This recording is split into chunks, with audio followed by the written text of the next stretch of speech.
안녕하세요. 머니투데이 방송 나은수 기자입니다. 네, 오늘 이슈 체크 시간에서는 ELS 관련해서 한번 살펴보려고 하는데요. 오늘 주제 준비해주신 이희로 기자 바로 만나보도록 하겠습니다.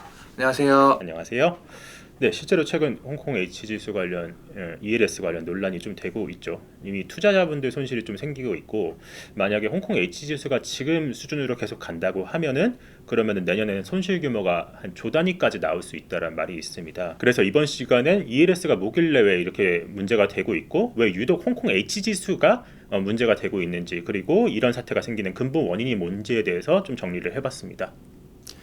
기사에 뭐 ELS 이렇게 굉장히 많이 나오는데 그럼 정확하게 ELS가 좀 뭔지부터 조금 살펴볼 필요가 있을 것 같아요. ELS가 뭔가요? 네, ELS는 주가 연계 증권이라고 하는데요. 이 말이 조금 어려우니까 풀어드리면 이 주가라는 거는 일단 뭐 개별 종목, 그러니까 삼성전자나 현대차, 뭐 SK하이닉스, LG 에너지솔루션 이런 회사들을 말하고, 그리고 이 개별 종목 말고도 지수도 포함이 됩니다. 뭐 코스피나 코스닥, 혹은 미국의 S&P 500이나 나스닥이나 혹은 일본의 니케이 225 지수, 유로스탁스 50, 그리고 이번에 문제가 되고 있는 홍콩 H지수 같은 것들이 다 포함이 되죠. 그래서 이런 주가가 연계된 증권이라는 게 뭔가라고 했을 때 좀 비유를 해볼 수 있을 것 같아요. 예컨대 내가 스마트폰이 필요하다, 근데 돈이 없으면은 그럼 엄마하고 뭔가 약속을 하는 겁니다. 그래서 이런 ELS는 엄마랑 한 약속이다. 예컨대 시험 성적, 그러니까 시험을 봐가지고 성적이 어느 정도 나오면 스마트폰을 사줄게.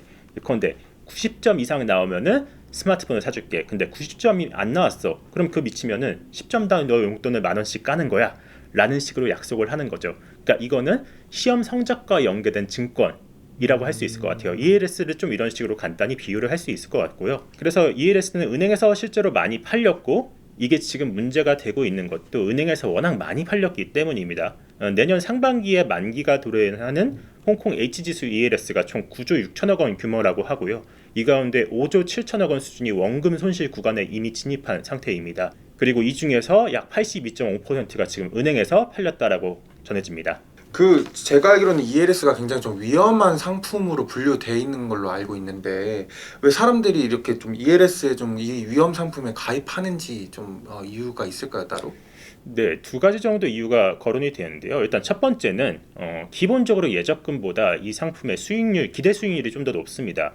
지금 문제가 되는 ELS는 2020년에서 2021년에 그 사이에 발행된 ELS들인데, 이 상품 약정 수익률이 연 기준으로 약 4에서 5% 정도 됩니다. 이게 당시에 은행 정기예금 금리가 유동성이 좀 많이 풀어지고 금리가 내려가 있으니까 정기예금 금리는 약 1에서 2% 정도 수준밖에 안 됐거든요. 그래서 은행에서 가져가는 수수료 약 1%포인트 정도를 빼더라도 ELS의 수익률이 정기예금보다는 약 1에서 2%포인트 정도 더 높다 정도로 이제 말할 수가 있는 거죠. 그리고 두 번째 이유는 이게 상품 구조가 그렇게 어렵지 않아서 은행 입장에서도 좀 설명하기가 좀 쉽습니다. 예컨대 이렇게 말할 수가 있죠. 이게 홍콩 H지수가 향후 3년 내 절반 밑으로 떨어지지 않으면은 그러면은 원리금을 보장해 드립니다. 라는 식으로 설명할 수가 있어요. 그리고 지수가 그 정도로 떨어질 가능성이 실질적으로 얼마 없으니까 라는 식으로 고객들한테 좀 이렇게 호객 행위를 하는 거죠. 그래서 이런 상품들은 사실 잘 활용해서 부를 축적하시는 투자자분들도 계시는 반면, 잘 모르고 좀 무턱대고 투자를 했다가 손실을 보는 그런 분들이 계시고, 지금 그런 상황이 현실화됐다라고 보시면 될 것 같아요. 그래서 그 과정에서 불안전팜의 문제도 좀 제기가 되고 있습니다. 예컨대 은행에서 이런 위험 요인들을 제대로 설명하지 않고 팔았다던가, 혹은 이런 상품에 가입을 시킬 때는 투자 성향 분석이라는 걸 하는데 그런 투자 성향을 제대로 분석하지 않았다던가, 혹은 이런 상품 자체를 전혀 이해 못하시는 분들도 있을 거 아니에요. 예컨대 좀 나이가 많으신 분들이라던가 그죠. 금융에 대한 지식이 떨어지시는 분들한테 이런 상품을 무리하게 판 그런 가능성도 있을 것 같아요. 그래서 이런 부분을 금융감독원장도 실제로 공개석상에서 좀 거론을 했고, 금융감독원에서 이 상황에 예의주시하고 있다고 합니다. 특히나 이 상품을 지금까지 가장 많이 판 것으로 알려진 KB국민은행 같은 경우에는 실제로 금감원에서 현장 조사도 나가서 확인을 한 상태라고 합니다. 기사를 보면 이제 뭐 ELS 이야기 나오면서 같이 뭐 홍콩 ELS, 뭐 홍콩 지수 뭐 이거 관련된 기사 내용들이 좀 많더라고요. 그래서 홍콩 뭐 그 지수만 지금 문제가 되는 상황인지. 네네. 그래서 이번이 문제가 된 거는 실제로 홍콩 H지수와 관련된 ELS가 맞고요. 정확히 말하자면 홍콩 H지수의 변동에 따라서 수익과 손실이 정해지는 그런 금융상품이라고 보시면 될 것 같습니다. 정확히는 이게 한 ELS당 한 개의 금융상품이 아니라 한 두세 개 정도까지 금융상품이 기초자산으로 연결이 됩니다. 그 가운데 이번에 문제가 된 홍콩 H 지수가 여기 들어간 거죠. 그래서 홍콩 H 지수에 상장된 기업들을 보면은 중국의 50대 기업이 여기에 포함이 되는데, 근데 텐센트라던가 혹은 알리바바 그룹, 뭐 중국 건설은행, 뭐 차이나 모바일이라던가 샤오미, BYD 같은 우리가 좀 나름 잘 아는 기업들이 꽤 있습니다. 그러게요.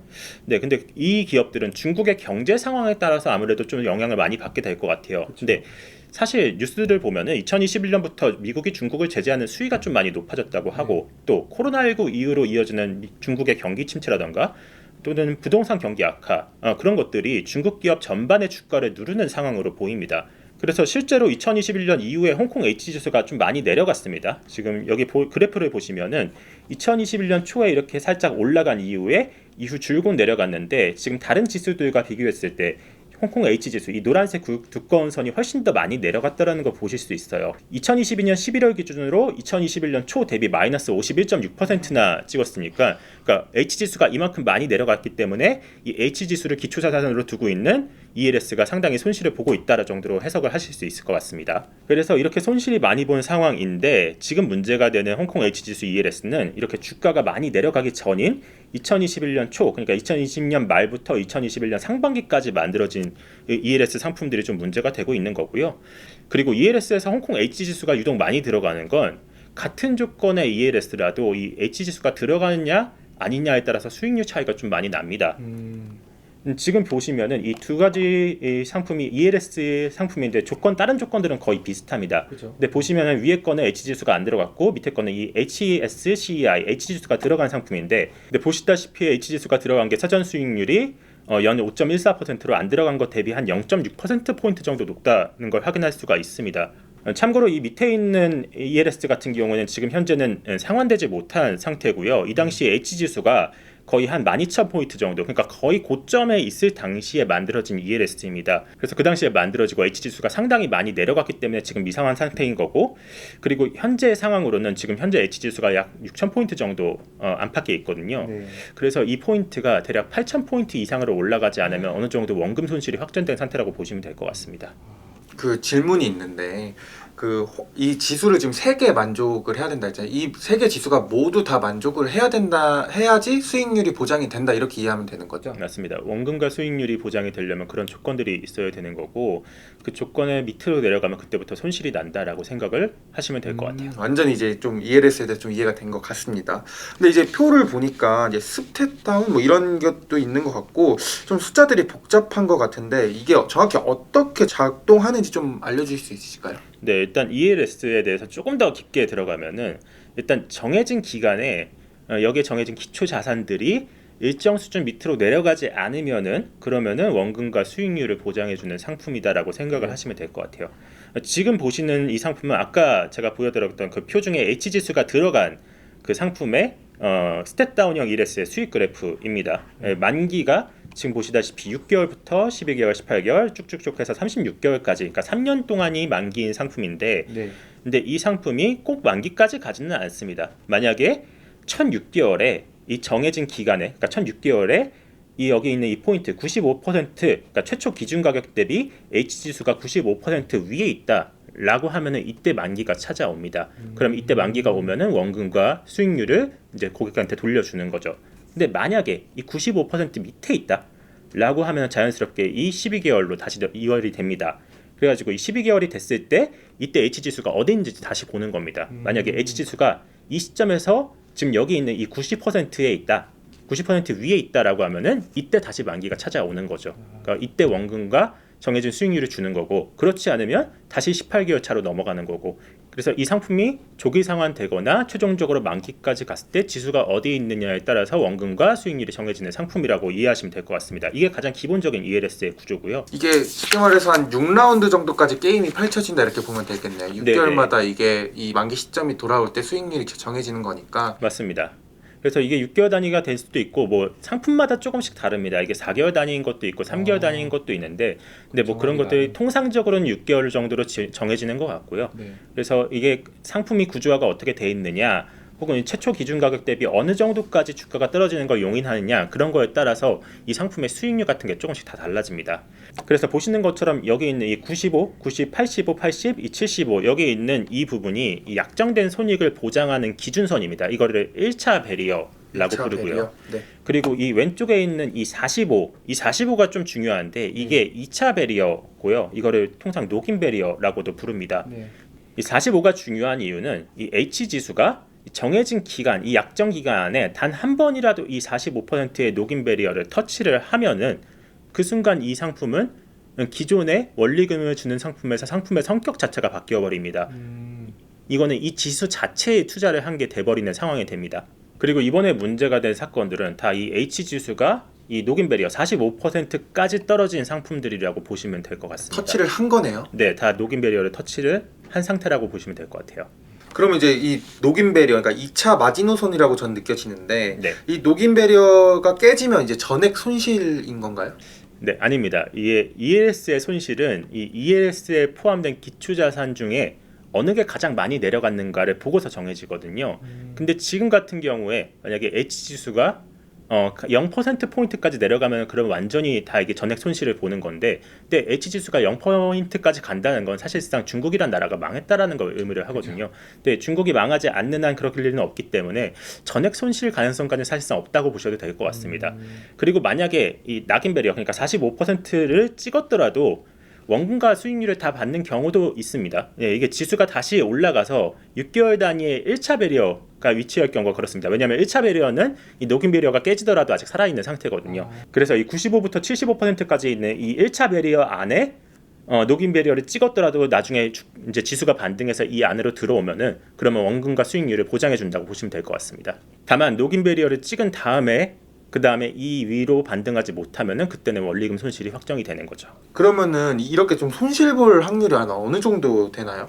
네, 이 지금 보시는 그래프가 앞에 보여드렸던 ELS 상품의 수익률 그래프입니다. 1998년부터 2021년까지 약 23년 정도 기간 동안 이 상품에 가입을 했을 경우에 어느 정도의 손실을 보냐를 나타낸 그래프인데, 이 상품의 경우 이 기간 동안 총 손실 볼 가능성이 약 9.04%로 계산이 됩니다. 그러니까 다시 말해서 손실을 안 볼 가능성은 약 90% 정도, 그리고 손실 볼 가능성은 약 10% 정도 된다는 뜻이죠. 참고로 ELS가 대체적으로 만기까지 원금과 수익률을 못 받고 손실을 낼 가능성은 약 10% 정도라고 합니다. 그러니까 이런 ELS가 투자할 때 그러니까 90%의 확률을 잘 뚫을 수 있는 투자자들한테는 좀 유용한 상품일 수 있지만, 그렇지 못한 좀 약간 금융 지식이 적은 투자자들한테는, 그리고 원리금을 중시하는 투자자들한테는 좀 약간은 부담될 수 있는 위험성이 높은 상품이라고 볼 수가 있는 거죠. 그러면 지금 홍콩 H 지수와 관련된 ELS가 지금 문제가 되는 거잖아요. 근데 이게 문제가 어쨌든 이게 주가 지수가 떨어지거나 이런 지금 상황에 따라서 이제 그 원금이 이제 정해지는 거니까. 근데 문제가 이렇게 생길 거라고 이제 사전에 좀 인지는 못했나요? 네, 사전에 인지했다기보다는 이게 팔당시는 아니지만 약 6개월 정도 지난, 그러니까 2021년 하반기에는 금융당국이 이에 대한 투자 위험을 언급한 바 있습니다. 참고로 2021년 상반기 기준으로 이 지수가 포함된 ELS는 총 30조 원어치가 발행이 됩니다. 근데 그 가운데 11.9조 원, 약 39.7%가 H지수가 들어간 거였습니다. 그러니까 10개 중에 4개는 H지수가 들어간 ELS가 팔렸다라는 거죠. 그리고 그해 10월에 금융감독원에서 발표한 자료에 이런 문구가 있습니다. 2021년 상반기 중 발행된 홍콩 H지수 편입 ELS에 조기 상한이 지연되는 등 투자자 손실 가능성이 확대될 우려가 있다. 그래서 녹인 발생 가능성 등 투자자 손실 위험에 대한 모니터링을 강화해야 된다. 다시 말해서 2021년 상반기에 팔렸던 상품들이 이제 6개월 뒤에 통상 조기 상한이 돼야 되는데, 근데 그렇지 않고 있으니까 이게 지수가 많이 내렸다는 뜻이니까 금융당국에서 이걸 보고 나서는 홍콩 H지수 ELS의 손실 리스크를 이해를 하고 있었다라고 볼 수 있을 것 같습니다. 그러니까 이렇게 지금 보여주신 보도 자료를 보면 이제 금융당국 역시 이제 이렇게 리스크를 인지했다는 건데, 그러면은 이렇게 인지하고 있음에도 이렇게 문제가 발생된 뭐 근본적인 원인이 있을 것 같아요. 네, 저희가 금융권 종사자들을 통해서 좀 취재를 해봤는데 크게 3가지 문제가 거론이 됩니다. 일단 첫째는 특정 기초자산, 그러니까 이번 같은 경우에는 홍콩 H지수에 너무나 많은 비중이 쏠렸을 때 금융사들이 그거를 좀 약간 비중을 줄일 만한 그런 의사결정이나 시스템이 없다라는 겁니다. 앞서 말씀드렸던 홍콩 H지수가 기초자산으로 많이 쓰이는 이유는 이게 들어갈 경우에 수익률이 좀 더 높기 때문이죠. 그래서 은행들이나 증권사들이 이런 것들을 좀 판매 총량을 좀 조절해야 되는데 수익률을 높이기 위해서 그러지 못했다라는 겁니다. 특히나 이런 상품들은 처음 가입하시는 분들도 있지만 이거를 가입했다가 조기 상환된 다음 재가입하시는 분들도 있잖아요.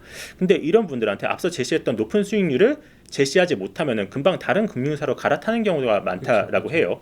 그래서 상대적으로 수익률이 높은 홍콩 H지수 ELS를 한번 팔면은 그 상품을 계속 팔 수밖에 없다.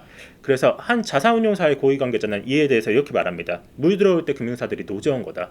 그러니까 홍콩 H지수가 너무 많이 팔리니까 비중을 너무 높였는데 그 비중을 줄이지 못하고 자산 배분 관점에서 리스크를 전혀 고려하지 못했다라는 그런 문제가 지적이 되는 거죠. 그리고 두 번째 문제는 홍콩 H지수가 실제로 너무 많이 올랐을 때, 그래서 너무 많이 올랐는데 거기에 거품이 끼었을 때 그걸 인지하고 사전적으로 그 비중을 줄이는 시스템도 없다라는 이야기가 나옵니다. 네.